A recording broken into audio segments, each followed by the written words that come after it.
오늘은 탈모 치료하시는 분들이 많이 궁금해 하시는 미녹시딜, 경구 미녹시딜에 대해서 자세하게 또 편하게 말씀드리려고 합니다.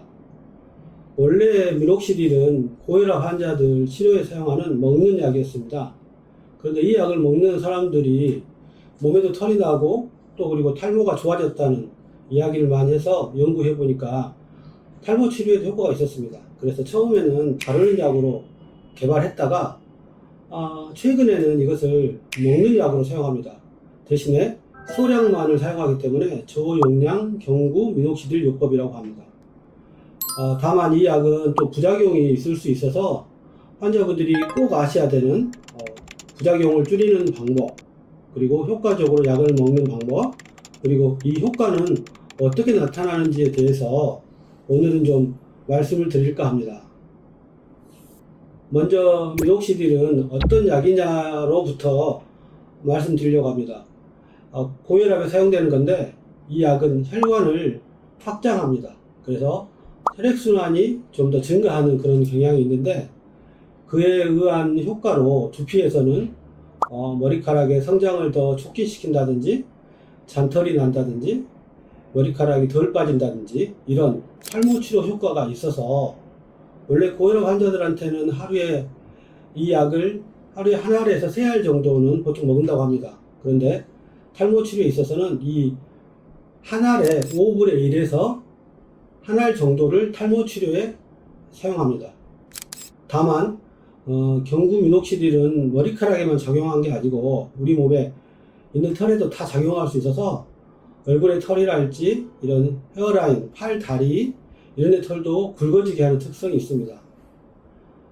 머리카락만 굵어지게 하는 약이 아니고 원래는 혈관에 작용하는 약을 아주 낮은 용도로 사용을 해서 현재는 탈모 치료에도 많이 사용하고 있는 약이다 라고 이해하시면 좋겠습니다. 이 미녹시딜은 이제 제가 외래에서 사용을 해보면 용량이 조금씩 올라감에 따라서 효과도 올라가다가 어느 정도 올라가면 효과가 더 이상 올라가지 않습니다.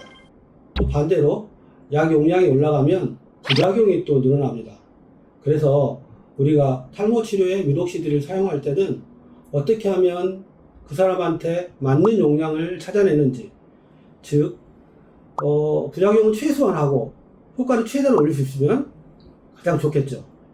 그래서 마치 이렇게 소금으로 간을 맞추는 것처럼 처음에 음식에다가 소금을 넣으면은 짠맛이 전혀 안 나지 않습니까? 근데 소금을 조금씩 더 넣으면 이제 간이 딱 맞으면은 되게 맛있는 음식이 될 것이고, 대신에 거기다가 소금을 좀만 더 넣으면 이제 음식이 짜져버리는 것처럼 이 미녹시딜도 처음에는 효과가 좀 약한 듯 하다가 어느 용량까지 올라가면 오히려 이제 효과가 좋습니다. 근데 조금 더 올리면 부작용이 커져서 사용할 수 없게 됩니다.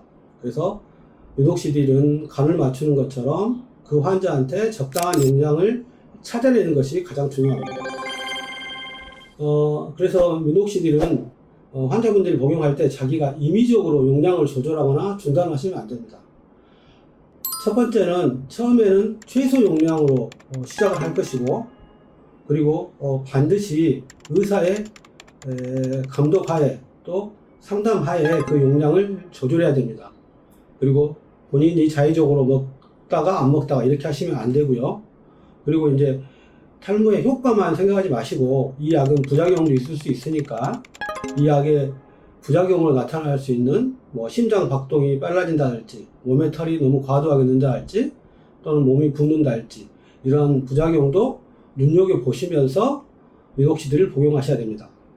그러면 이 약을 먹으면 효과가 언제쯤 나타날까요? 보통 탈모 치료에 있어서 효과를 내려면 몇 달 정도 시간이 필요합니다.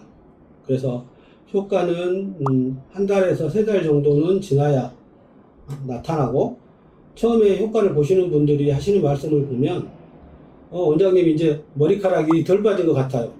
그리고 또 어떤 분들은 여기 보면은 잔털이 났어요 이런 말씀도 하시고, 또 머리가 굵어졌다는 그런 이야기도 하시는데, 이런 시점은 약물 투여 후에 한 달에서부터 한 세 달 이후에 나타납니다. 그래서 보통 이제 이 약물에 대한 효과가 얼마나 있는지 평가할 때는 약물을 복용하시고 나서 한 3개월에서 6개월 정도 후에 평가하게 됩니다. 그러면 이제 미독시들의 부작용에 대해서 말씀드리려고 하는데요. 외래에서 가장 흔하게 나타나는 것은 몸의 털이 굵어졌다는 것입니다.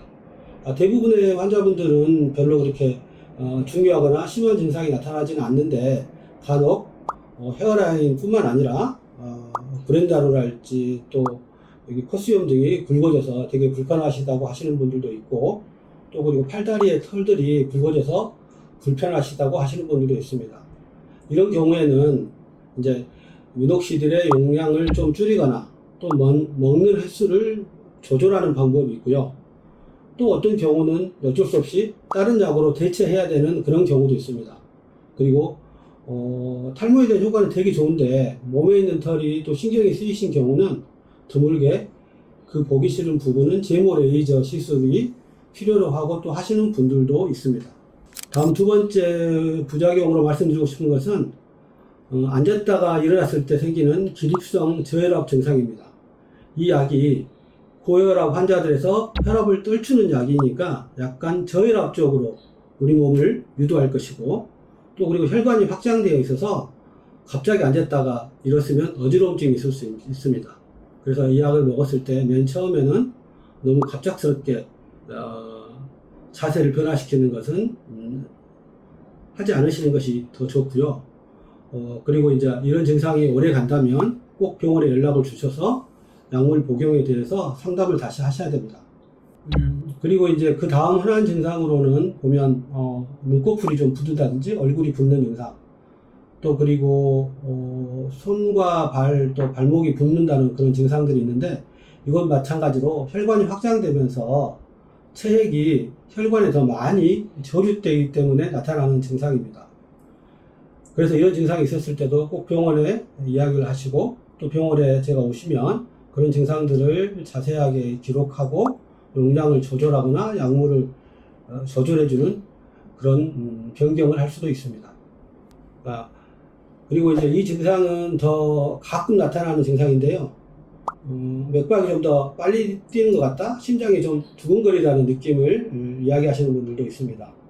이것은 이제 간혹 나타나는 증상인데, 그래서 이 약을 사용할 때는 저희들이 안전하게 사용하기 위해서 심전도 검사라고 그래가지고 심장의 맥박 검사도 하고요, 혈압 검사도 합니다.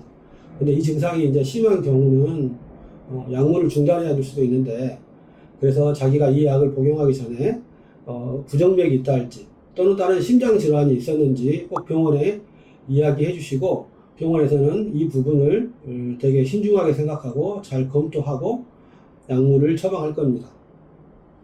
그래서 이제 미녹시딜은 탈모의 효과가 꽤 좋고 또 매우 안전한 약이지만, 꼭 이런 분들은 안전한 미녹시딜 치료를 위해서 꼭 병원에 이야기를 해 주셔야 됩니다. 자기가 원래 혈압이 낮았다 할지, 아니면 고혈압 약을 먹고 있다 할지, 다른 심장질환이 있다거나 또 신장질환이 있는 경우에, 그리고 뭐 최근에 호흡이 가빠졌다 할지, 또 심장이 빨리 뛰는 증상이 있었던 분들은 꼭 병원에 이야기를 해 주시고요. 또 그리고 이 약은 아직 임신부나 수유 중인 분들한테는 사용하지 않습니다. 그래서 꼭 이 약을 사용하기 전에 자기가 임신 계획이나 수유 계획이 있다면, 결혼 계획이 있다면 병원에 말씀을 해 주셔야 됩니다. 그리고 이제 환자분들이 이 약을 복용하면서 자주 가끔 하는 실수가 있는데요. 보통 이제 환자분들은 빨리 좋아지고 싶은 마음에 본인 스스로가 약 용량을 올리거나 저한테도 약 용량을 막 올려달라고 합니다. 이것은 굉장히 위험합니다.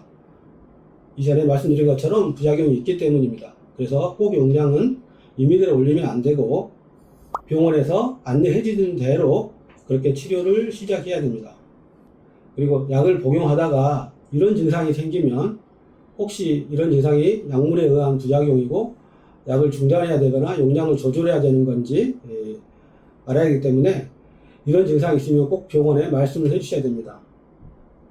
눈꺼풀이나 손발이 붓는 증상이랄지, 또는 심장이 더 많이 뛰는 듯한 느낌, 그리고 얼굴이나 팔다리에 털이 과도하게 나거나, 또는 눈꺼풀이 또는 발목 같은 데가 붓는 증상이 있었을 때, 또 그리고 이제 숨이 차거나 가슴이 답답한 증상이 있다면 꼭 말씀을 해 주셔야 되는데요. 특히나 가슴이 답답하고 숨이 차는 증상은 꼭 병원에 이야기해 주셔야 되는 중요한 증상 중에 하나입니다. 그래서 이제 미녹시딜을 어떻게 하면은 효과적으로 안전하게 복용해야 되는가, 이게 되게 중요한데, 간단하게 정리해서 말씀드리면, 미녹시딜은 최소 용량으로부터 치료를 시작합니다. 천천히 소금에 간을 맞추는 것처럼 본인에게 맞는 용량을 찾아갈 것입니다. 그리고 두 번째로는 부작용도 중요하기 때문에 꼭 부작용을 신경 쓰면서 관심을 갖고 관찰하셔야 됩니다. 그리고 이런 불편한 증상이 있으면 그냥 시간 지나면 좋아지겠지라고 너무 쉽게 생각하지 마시고 꼭 병원에 알려주셔야 됩니다. 그래서 부작용을 최소화하고 효과를 최대한 올리는 것이 이 약물 사용의 목표라고 생각하시면 되겠습니다. 이 미녹시딜은 탈모 치료에도 현재 사용할 수 있고 효과도 있는 매우 좋은 약입니다. 하지만 누구에게나 적합한 약은 아니기 때문에 그냥 한번 먹어볼까? 친구도 먹으니까 나도 먹어야지, 이런 식으로 사용하는 약물은 아닙니다. 꼭 병원에서 정확한 탈모 진단을 하시고, 그리고 이 약물에 대한 부작용도 꼭 관찰을 하시면서 안전하게 탈모 치료에 이용하시는 것이 현명합니다. 그리고 혹시라도 이 약을 복용하다가 불편한 점이 있으면 그냥 괜찮겠지 생각하지 마시고 꼭 병원에 연락 주셔서 의료진과 상담하셔야 됩니다.